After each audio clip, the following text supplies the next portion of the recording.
আমাদের শ্রদ্ধেয় শ্রদ্ধাভাজন, আমাদের মাথার মুকুট। আমি ওনাকে কি বলে যে সম্মান করবো, এটা ভাষায় প্রকাশ করার মতো কোনো ভাষা আমাদের নাই। আল্লাহ রাব্বুল আলামিন যেন হুজুরের দীর্ঘ নেক হায়াত দারাজ করুন। আজকে এখানে এসে সবচেয়ে ভালো লাগার বিষয় হচ্ছে হুজুরের নিজের প্রতিষ্ঠানে, হুজুরের নিজের বাড়িতে আমাদের সবাইকে আগামী কুরবানি ঈদের ঈদুল আজহার 2 দিন পরে হুজুর এক বিশাল বড় মাহফিল করছেন। সেখানে আমাদেরকে হুজুর দাওয়াত করেছেন। এটা আমাদের জন্য বিরাট গর্বের বিষয় যে হুজুরকে আমরা দাওয়াত করতে আমাদের কত বিরাট এক ব্যাপার। হুজুর আসবে কি আসবে না, কিন্তু হুজুর আমাদেরকে দাওয়াত করেছেন, এতে আমরা খুবই আনন্দিত, খুবই গর্বিত। এই প্রোগ্রামটায় এই 6 তালা আমি দেখছিলাম, হুজুর যখন উঠছিলেন বারবার শুধু এইভাবে শুধু দেয়ালে শুধু হাত লাগাচ্ছিলেন। হুজুরের 82 বছর বয়স। আল্লাহ আকবার, আমি শুধু দেখছিলাম আর আশ্চর্য হচ্ছিলাম। আল্লাহ পাক হুজুরকে কি এক রুহানি শক্তি দিয়েছেন। হুজুর উঠতেছেন, এত লম্বা সময় কিভাবে বসে আছেন এমন একজন শেখ। মানে হুজুরের যারা ছাত্র, কাতারে যখন তারাবি পড়াতে গেলাম, বিভিন্ন মসজিদে গিয়েছি, সেখানে দেখলাম মুরব্বীরা যাদের দাড়ি পেকে গেছে, যাদের সন্তানরাও কাতারের ইমাম, ওনারাও ইমাম, ওনাদের সন্তানরাও ইমাম, অসংখ্য ইমাম, তারা শুধু হুজুরের কথা বলেন যে আমি হুজুরের কাছে পড়েছি, হুজুরের কাছে পড়েছে। সেই কাতারে যাওয়ার পরে এই কথাটা ওরা উঠান কেন, যে শেখ আব্দুল হক হাফিজাউল্লাহর কাছে আমরা পড়েছি। এটা বললেও আমাদের কাছে ভালো লাগে। এমন একজন ব্যক্তি আজকে আমাদের এখানে বসে আছেন। এটা আসলে আপনারা হয়তো বাচ্চা মানুষ বুঝেন না, আপনারা যখন বয়স হবে তখন আপনারা এটা টের পাবেন কি ছিল এই সময়টা। এই জন্যে এটা আমি কিছু বলবো বা কিছু তেলাওয়াত করবো এরকম কোনো বিষয় নয়। আমি ছোট্ট একটি সূরা তেলাওয়াত করব, এরপরে ইনশাআল্লাহ একটি গজল 5 মিনিটের ভিতরে শেষ করে দেবো ইনশাআল্লাহ। আমাদের জুনায়েদ আল হাবিব আছেন আজকে, তাকে খুঁজেই পাওয়া যায় না, কোনোভাবে খুঁজে পাওয়া যায় না, হারিকেন দিয়ে খুঁজেও পাওয়া যায় না। আজকে বহুদিন পরে পাওয়া গেছে আমাদের। হ্যাঁ, আমরা একসাথে দীর্ঘদিন চলাফেরা, আমি কারে আবু রাহেন জুনায়েদ আল হাবিব আর আমাদের বাজান, আর আমাদের বাজানের বাজান হচ্ছেন হুজুর। তো আজকে একটু তেলাওয়াত আসলে হুজুরের দোয়া নেওয়ার জন্য।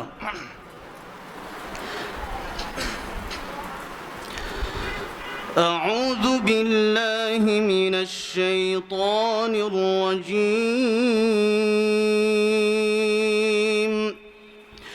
بسم الله الرحمن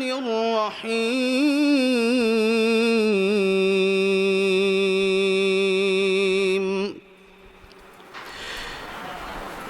إن للمتقين مفازا حدائق وأعنابا وكواعب أترابا وكأسا دهاقا لا يسمعون فيها لغوا ولا كذابا جزاء من ربك عطاء حسابا صدق الله العظيم.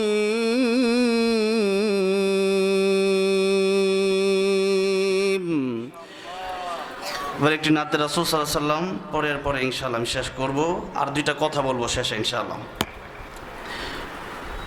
আমি কোরআনের সুর মাঝে শুনেছি যে নাম,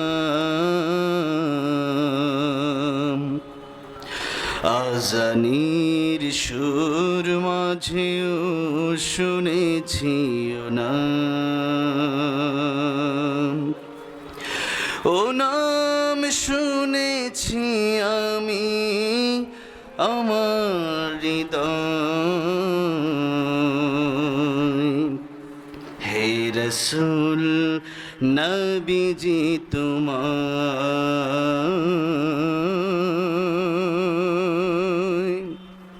হে রাসূল নবীজি তোমায় আমি কোরআনের সুর মাঝে শুনেছি যে নাম, আজানের সুর মাঝেও শুনেছি ও নাম। ও নামে এত জাদু, এত মধুময়,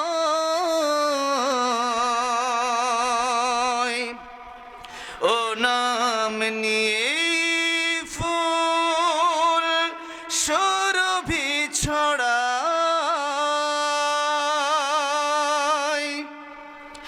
ও নামে এত জাদু, এত মধুময়, ও নাম নিয়ে ফুল সুরভি ছড়ায়,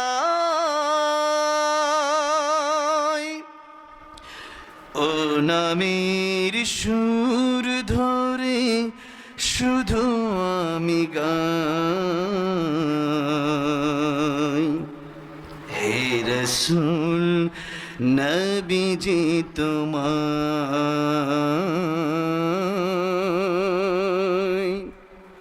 হে রাসূল নবীজি তোমায়। আরশের বুকে লেখা ও মধুর নাম, তামাম আলম কুল জানাই সালাম।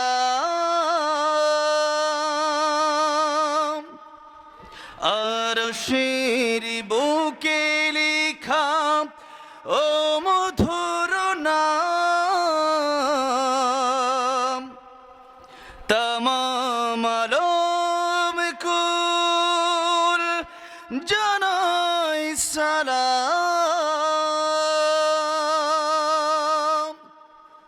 ব্যথিত মানবতা খুঁজে ফিরে হায়,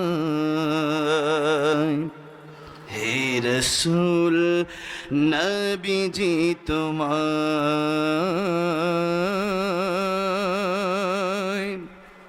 হে রাসূল নবীজি তোমায়। আমি কোরআনের সুর মাঝে শুনেছি যে নাম, আজানের সুর মাঝেও শুনেছি ও নাম, ও নাম শুনেছি আমি আমার হৃদয়। হে রাসূল নবীজি তোমায়,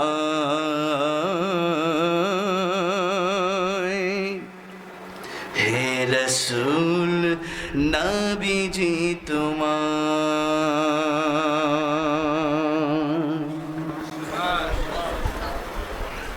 আমি 2 মিনিটও কথা বলি। প্রায় 5 বছর আগে এই প্রতিষ্ঠিত যখন হয়েছিল, তখন দেখেছিলাম মাত্র 5 জন বা 6 জন ছাত্র। তাও ছাত্র আনার জন্যে আমার বাজার মুফতি আব্দুল কাইয়ুমুল্লাহ হাফিজাহুল্লাহ তিনি চলে যেতেন খুলনা, সাতক্ষীরা, বিভিন্ন বিভাগে তিনি চলে যেতেন একজন ছাত্র আনার জন্য। তিনি এত দূর দূর যেতেন।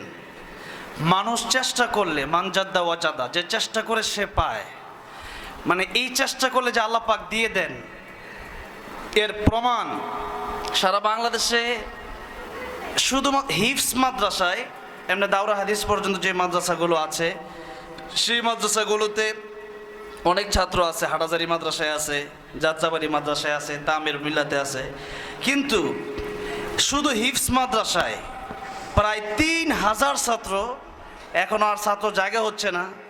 এটা ওনার যেই চেষ্টা, ওনার যেই ত্যাগ, এই ত্যাগের মাধ্যমে আল্লাহ পাক আজকে দিয়েছেন। আমি আজকে খুবই গর্বিত। একটা কথা খুবই গুরুত্বপূর্ণ, এত ছাত্র হওয়ার পেছনে আর রায়হান ইন্টারন্যাশনাল মাদ্রাসার একটি গুরুত্বপূর্ণ কারণ রয়েছে। উনি শারীরিক শাসনমুক্ত এবং মানসিক ভয়মুক্ত একটি প্রতিষ্ঠান গড়ে তুলেছেন। এই একটি প্রতিষ্ঠান তিনি বাচ্চাদেরকে পড়ানোর জন্য মানুষ যেটাকে অসম্ভব মনে করেছে, বাংলাদেশের হাজারো হাফেজ আলেমরা অসম্ভব মনে করেছিল যে বিষয়টাকে, যে মারা ছাড়া বাচ্চাদেরকে পড়ানো যায় না, শারীরিক শাসন ছাড়া বাচ্চাদেরকে হাফেজ বানানো যায় না, এটাকে তিনি সম্ভব করেছেন। এবং বাংলাদেশে এমন অসংখ্য আন্তর্জাতিক হাফেজিন তৈরি করেছেন যাদেরকে মারা লাগে নাই, পিটানো লাগে নাই, মারা ছাড়া শারীরিক শাসন মুক্ত, মানসিক ভয় মুক্ত উনি আন্তর্জাতিক হাফেজদেরকে গড়ে তুলেছেন এবং ছাত্রদেরকে তিনি তার বন্ধুর মতো করে তিনি আপন করে নিয়েছেন। এই জন্য বলি আলহামদুলিল্লাহ। এটা বিরাট এক ব্যাপার। এখন বিভিন্ন মাদ্রাসায় এই সমস্ত নিউজ যখন হয় তখন আমি আর রায়হান মাদ্রাসার তুলনা দিই যে আর রায়হান ইন্টারন্যাশনাল মাদ্রাসা, বিভিন্ন মাদ্রাসায় এমন শারীরিক শাসন হয়, শারীরিক শাসন যেটা জুলুমের পর্যায়ে চলে যায়, এরপরে বাচ্চাগুলো ঝরে যায়। এগুলো দেখলে আমাদের খুবই কষ্ট হয়। এবং আমি তো উদাহরণ দিই যে 125 জন ছেলে নাজারায় যাচ্ছে এবং চ্যালেঞ্জ করে তারা যাচ্ছে যে সারা বাংলাদেশের কোনো মাদ্রাসায় একটা বাচ্চাকেও তারা নাজরা ধরলে তারা পারবে না, এমনটা হবে না। এই চ্যালেঞ্জ করে পড়ানো হচ্ছে। আবার শারীরিক শাসনকেও তারা এই মাদ্রাসায় বন্ধ রাখা হয়েছে। আলহামদুলিল্লাহ। ভালোবাসা দিয়ে যে পড়ানো যায়, ভালোবাসা দিয়ে যে বিশ্বজয় করা যায়, এটা হচ্ছে আর রায়হান ইন্টারন্যাশনাল মাদ্রাসা এবং মুফতি আব্দুল কাইয়্যিম মোল্লা হাফিজাহুল্লাহ তারা প্রমাণ। বলি আলহামদুলিল্লাহ। আমরা এখানে আসছি যারা হিফজ নিচ্ছেন, আপনাদের ব্যাপারে একটা শেষ কথা। আল্লাহ পাক বলেছেন কোরআন আমি সবাইকে দেই না, কোরআন আপনি ইচ্ছা করলে হবে না। মুরব্বীর একটা কথা বলেন, আনতা তুরিদ ওয়া আনা উরিদ ওয়াল্লাহু ফাআলুল লিমা ইউরিদ। আপনার একটা ইচ্ছা আছে, আমার একটা ইচ্ছা আছে, কিন্তু আমার আপনার ইচ্ছাটা কিন্তু পূরণ হবে না। আমি আপনি চাইলেও পূরণ হবে না। ইচ্ছা যার পূরণ হবে তিনি কে? সবাই জবান খুলে বলেন, তিনি কে? ওয়াল্লাহু ফাআলুল লিমা ইউরিদ। আপনারা সবাই চুপ করে বসে আছেন, আপনাদের আওয়াজ হবে বেশি। বলেন, আমাদের ইচ্ছা পূরণ হবে না আল্লাহর ইচ্ছা পূরণ হবে? তাহলে আল্লাহর কাছে চাইতে হবে। আল্লাহর কাছে কি করতে হবে? চাইতে হবে। বাবা মা যারা আছেন, আমার মাদ্রাসায় পরশুদিন এক বাবা আসছে যে এই ছেলেকে আমি পড়াবো না, তাকে কাজে লাগাই দেবো কষ্টে। আমি বললাম এভাবে হাল ছাড়লে হবে না। 3 ব্যক্তির দোয়ালা খালি ফিরিয়ে দেয় না, মুসাফির, মাজলুম, বাবা মা। তা আপনি দোয়া করেন না কেন? আপনি কেমন দোয়া করেন যে বাবা সে পড়া পারতেছে না, সে অমনোযোগী হয়ে যাচ্ছে, আমরা একটু বোঝানোর পরেও। এই জন্য বাবা মা যারা আছেন তারা তাহাজ্জুদ পড়ে চোখের পানি ছেড়ে অবশ্যই দোয়া করতে হবে। এক। দ্বিতীয়ত, উস্তাদের প্রচুর চেষ্টা যেটা আর রায়হানে আছে আলহামদুলিল্লাহ। আর আপনারা যারা ছাত্র আছেন, হিফজে যাচ্ছেন, এত সহজ নয়। কোরআনটা আপনি পড়বেন, দেখবেন আবার ভুলে গেছেন যদি আল্লাহর সাথে আপনার সম্পর্ক না থাকে। এই জন্য তাহাজ্জুদ কোনো মিস হওয়া যাবে না।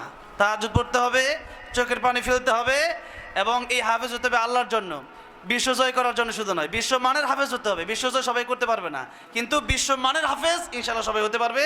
এবং এই হাফেজ কোরআন হওয়ার মাধ্যমে আল্লাহর সাথে সম্পর্ক গভীর করতে হবে। এই জন্য গুরুত্বপূর্ণ যে বিষয়টা বললাম যে আমি আপনি চাইলেও হবে না। আনতা তুরিদ ওয়া আনা উরিদ ওয়াল্লাহু ফাআলুল লিমা ইউরিদ। আমার আপনার ইচ্ছা পূরণ হবে না। ইচ্ছা পূরণ হবে কার? আবার জোরে বলেন, কার? না, আল্লাহর কাছে চেয়ে নিতে হবে। আল্লাহর কাছ থেকে চেয়ে নিতে হবে, তাহাজ্জুদে কাঁদতে হবে, চোখের পানি ফেলতে হবে। দেখবেন আপনি আপনার ইয়াদ, আপনার মেধা শক্তি আপনাকে আল্লাহ পাক অনেক আলা মাকামে নিয়ে যাবেন। আল্লাহ পাক আর ইন্টারন্যাশনাল মাদ্রাসাকে কবুল করেন। মুফতি আব্দুল কাইয়্যিম হাফিজাহুল্লাহর দীর্ঘ নেক দারাজ করেন। আমাদের শ্রদ্ধেয় শ্রদ্ধাভাজন, আমাদের মাথার মুকুট, আমি ওনাকে কি বলে যে সম্মান করবো, এটা ভাষায় প্রকাশ করার মতো কোনো ভাষা আমাদের নাই। আল্লাহ রাব্বুল আলামিন যেন হুজুরের দীর্ঘ নেক হায়াত দারাজ করুন। আজকে এখানে এসে সবচেয়ে ভালো লাগার বিষয় হচ্ছে হুজুরের নিজের প্রতিষ্ঠানে, হুজুরের নিজের বাড়িতে আমাদের সবাইকে আগামী কুরবানি ঈদের, ঈদুল আজহার 2 দিন পরে হুজুর এক বিশাল বড় মাহফিল করছেন। সেখানে আমাদেরকে হুজুর দাওয়াত করেছেন। এটা আমাদের জন্য বিরাট গর্বের বিষয় যে হুজুরকে আমরা দাওয়াত করতে আমাদের কত বিরাট এক ব্যাপার। হুজুর আসবে কি আসবে না, কিন্তু হুজুর আমাদেরকে দাওয়াত করেছেন। এতে আমরা খুবই আনন্দিত, খুবই গর্বিত। সর্বশেষ হুজুরের জন্য দোয়া করছি, আল্লাহ পাক যেন হুজুরের ছায়া আমাদের উপর দারাজ করে দেন, লম্বা করে দেন। হুজুরের দ্বীনি খেদমতগুলো আল্লাহ পাক কবুল আর মঞ্জুর করে নেন। পড়েন আমিন। আসসালামু আলাইকুম ওয়া রাহমাতুল্লাহি ওয়া বারাকাতুহু। এখন আমাদের জুনায়েদ আল হাবিব গজল গাইবে ইনশাআল্লাহ। আলহামদুলিল্লাহ, আমাদের তাশরিফের গজল শুনে আর তিলাওয়াত শুনে আমাদের ইয়ামানি সাহেব 5,000 টাকা পুরস্কার দিয়েছে। 5 বছর সবাই জোরে বলি মারহাবা।